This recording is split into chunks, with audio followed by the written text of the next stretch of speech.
तो अभी आ जाइए न्यूक्लियोलस स्ट्रक्चर को बारे में।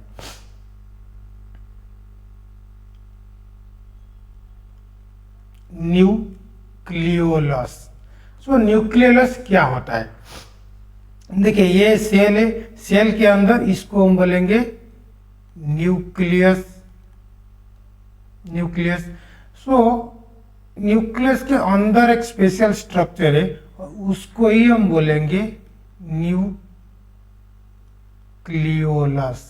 तो देखिए न्यूक्लियोलस क्या होता है? Nucleolus simply it is singular term. Singular term होता है, मतलब अगर एक न्यूक्लियस होगा तो उसको हम बोलेंगे न्यूक्लियस, लेकिन अगर एक से ज्यादा होगा, मतलब एक 2 या 3 न्यूक्लियस होगा, तब अब हम बोलेंगे न्यूक्लियोली। तो न्यूक्लियोली क्या होता है? ये प्लूरल टर्म होता है। तो मतलब अगर एक न्यूक्लियस से ज्यादा अगर प्रेजेंट होता है तब हम बोलेंगे न्यूक्लियोलाई। मतलब अगर ह्यूमन बींग के मतलब हमारे केस अगर देखेंगे तो हमारे केस में एक सेल में और एक न्यूक्लियस में एक ही न्यूक्लियस होता है, तो हम बोल सकते हैं कि हमारे अंदर न्यूक्लियस है। लेकिन कुछ ऑर्गेनिज्म है उनके अंदर मोर देन वन, मतलब एक से ज्यादा न्यूक्लियस होता है और उसको हम बोलेंगे न्यूक्लियोली। ओके, तो न्यूक्लियोली का एक मेन स्ट्रक्चर होता है कि न्यूक्लियोली का मेम्ब्रेन नहीं होता है, तो ये क्या होगा? Membrane less organelle.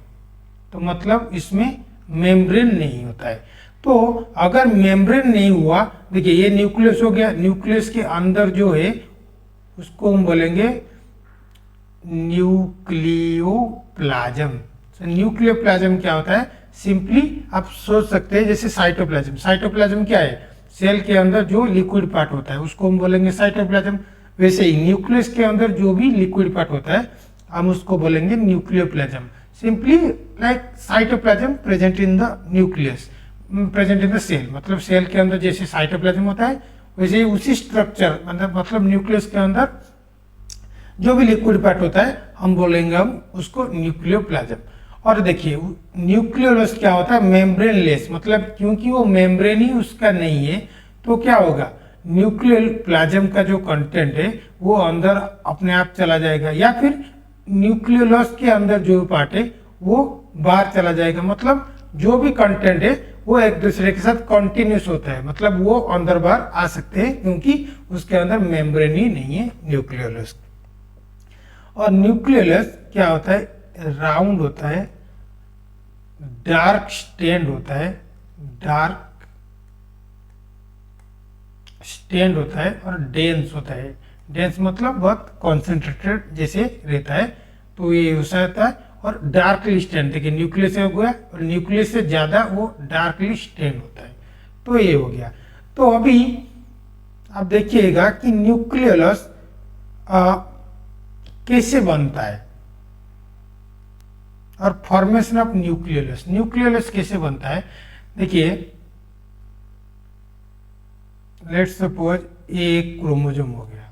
ओके, तो क्रोमोजोम हो गया, क्रोमोजोम में इसको हम क्या बोलेंगे? सेंट्रोमियर। सेंट्रोमियर, और इसको हम बोल सकते हैं प्राइमरी कॉन्स्ट्रिक्शन, जो पिछले वीडियो में हम पढ़े हैं। तो अभी देखिए एक इस पार्ट में इसको हम बोलेंगे सेकेंडरी कॉन्स्ट्रिक्शन। सेकेंडरी कॉन्स्ट्रिक्शन, तो इस पार्ट के अराउंड, मतलब उस पार्ट के जस्ट आउटसाइड न्यूक्लियोलस फॉर्म होता है और उसको हम बोलेंगे NOR। NOR मतलब न्यूक्लियोलर ऑर्गेनाइजिंग रीजन। तो क्या होता है? न्यूक्लियोलर ऑर्गेनाइजिंग रीजन से ही वो न्यूक्लियोलस बनता है। मतलब एक क्रोमोसोम के जो इस पार्ट में जो सेकेंडरी कंस्ट्रक्शन में उसके अराउंड ही NOR बनता है और अराउंड के NOR के बनते ही वो न्यूक्लियोलस हो जाता है। देखिए एक क्रोमोसोम से नहीं होता है, नियरली 1 to 6 क्रोमोसोम के अराउंड बनता है। मतलब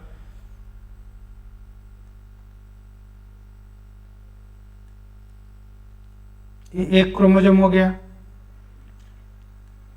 ये एक दूसरे क्रोमोजोम हो गया, ये तीसरे क्रोमोजोम हो गया, ये चौथे क्रोमोजोम हो गया, ये पांचवें क्रोमोजोम हो गया।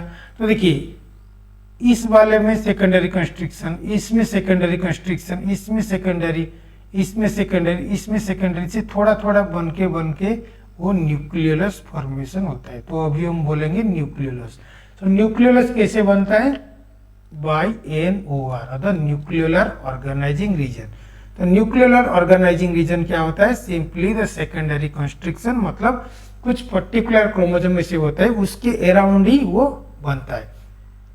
अगर ह्यूमन केस में अगर देखेंगे, ह्यूमन केस में 5 क्रोमोजोम के अराउंड, 5 क्रोमोजोम के अराउंड ही वो NOR फॉर्मेशन होता है। अगर आप पूछेंगे एग्जैक्टली कौन सा 5 क्रोमोजोम है, तो क्या होगा? 13, 15, 20, 21, 24 क्रोमोजोम। तो मतलब आउट ऑफ 46, मतलब इस 5 क्रोमोजोम के अराउंड, मान लीजिए 13 है, ये 15 है, ये 20 है, ये 21st क्रोमोजोम, ये 24th क्रोमोजोम। तो ये 5 के अराउंड ही वो न्यूक्लियोलस बनता है। तो याद रखिएगा ह्यूमन के केस में 5 क्रोमोजोम के अराउंड ही वो न्यूक्लियोलस बनता है, लेकिन वो फिक्स नहीं होता है ऑर्गेनिज्म के हिसाब से। मतलब अगर हम प्लांट में देखेंगे, डिफरेंट स्पेसीज में देखेंगे, तो डिफरेंट क्रोमोजोम और नंबर ऑफ डिफरेंट क्रोमोजोम के अराउंड वो बनता है। मतलब कुछ ऑर्गेनिज्म में मान लीजिएगा 3 क्रोमोजोम के अराउंड ही बन सकता है, कभी 2 क्रोमोजोम के अराउंड बन सकता है, कभी 6 क्रोमोजोम के अराउंड के बन सकता है। तो ऐसे न्यूक्लियोलस बनता है। कैसे? By forming nucleolar organising region. Nucleolar organising region क्या होता है? Secondary constriction, not primary constriction. Okay, तो अगर न्यूक्लियोलस कब डिस्कवर किए थे अगर देखेंगे, तो वो डिस्कवर किए थे फोंटाना इन 1971, सॉरी 1781 में वो फोंटाना डिस्कवर किए थे। और कहाँ पर किए थे? ईल स्किन पर। ईल क्या होता है? एक फिश होता है। तो ईल के स्किन से ही वो न्यूक्लियोलस को वो डिस्कवर किए थे 1781 के। तो अभी अगर आएंगे, क्या क्या पार्ट होता है न्यूक्लियोलस के अंदर? पार्ट्स। देखिए ये न्यूक्लियोलस का स्ट्रक्चर हो गया। देखिए न्यूक्लियोलस के बाहर, मतलब पेरिफेरी रीजन में जो भी होगा उसको हम बोलेंगे पेरी न्यूक्लियोलर मटेरियल, और न्यूक्लियोलस के अंदर जो भी है उसको हम बोलेंगे इंट्रा न्यूक्लियोलर क्रोमैटिन। ओके, तो बाहर वाला को हम बोलेंगे पेरी, और इनर वाला को, अंदर वाला को हम बोलेंगे इंट्रा न्यूक्लियोलर क्रोमैटिन। अगर एग्जैक्ट पार्ट हम बोलेंगे तो न्यूक्लियोलस के अंदर 4 पार्ट मेनली होता है। तो क्या क्या होता है? एक हो गया ग्रानुलर जोन और ग्रानुलर पोर्शन। सेकंड हो गया फाइब्रिलर जोन। थर्ड हो गया अमरफस, और उसको हम बोल सकते हैं मैट्रिक्स, और उसको हम बोल सकते हैं पार्स मोर्फा। और फोर्थ हो गया न्यूक्लियोलर क्रोमैटिन। ओके, तो फर्स्ट आएंगे ग्रानुलर जोन। ग्रानुलर जोन क्या होता है? ग्रानुलर जोन देखिए, ये वाला जो है granular portion of the granular zone है, ये हमेशा पेरीफेरी पर रहता है। पेरी मतलब आउटसाइड पे ही वो रहता है। तो वो क्या होता है? इसमें क्या होता है? इसमें राइबो न्यूक्लियर प्रोटीन होता है। राइबो न्यूक्लियर प्रोटीन क्या होता है?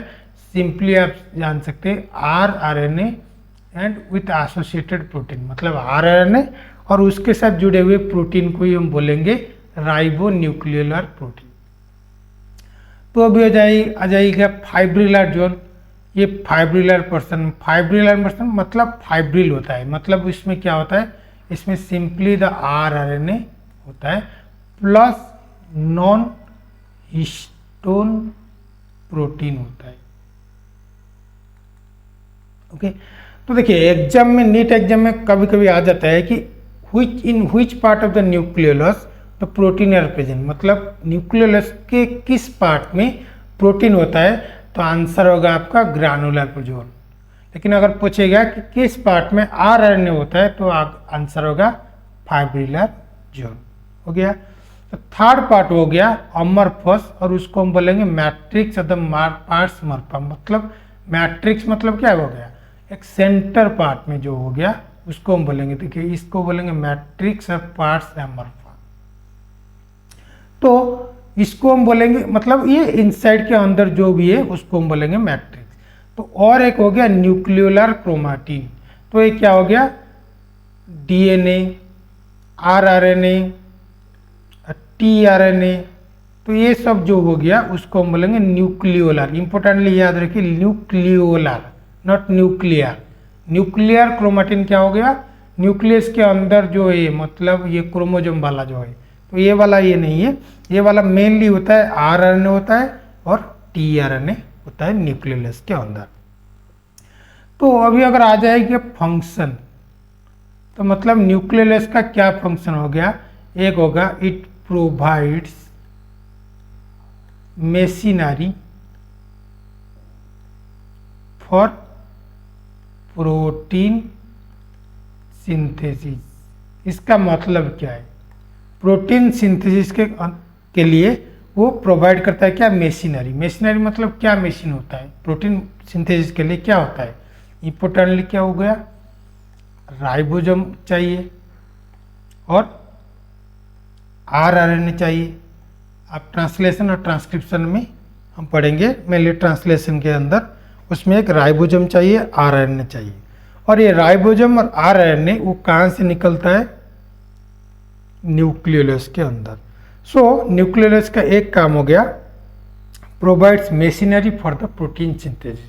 तो मतलब इसको हम बोल सकते हैं it is the site for rRNA and ribosome, मतलब राइबोसोम एंड आरआरएनए कहाँ पर प्रोड्यूस होता है, न्यूक्लियोलस के अंदर। और एक इंपॉर्टेंट काम है, it stores ribo nucleic protein. तो राइबो न्यूक्लिक प्रोटीन मतलब क्या हो गया, तो प्रोटीन जो राइबो न्यूक्लिक मतलब आरआरएनए और उसके लिए जो प्रोटीन चाहिए, तो आरआरएनए और प्रोटीन दोनों मिलके हम क्या करेंगे, और क्या होता है, इसको हम बोलेंगे राइबोसोम। देखिए मेरा राइबोसोम वीडियो ऑलरेडी है, आप देख सकते हैं। तो राइबोसोम का क्या होता है, राइबोसोम कैसे फॉर्मेशन हो गया, आरएनए प्रोटीन मिलेगा तभी हो जाएगा राइबोसोम। तो ये हो गया stores the ribo nucleic protein. तो ये हो गया न्यूक्लियोलस के स्ट्रक्चर के बारे में। देखिए अगर वीडियो आपको अच्छा लगा प्लीज़ लाइक एंड सब्सक्राइब करते रहना है। Thank you.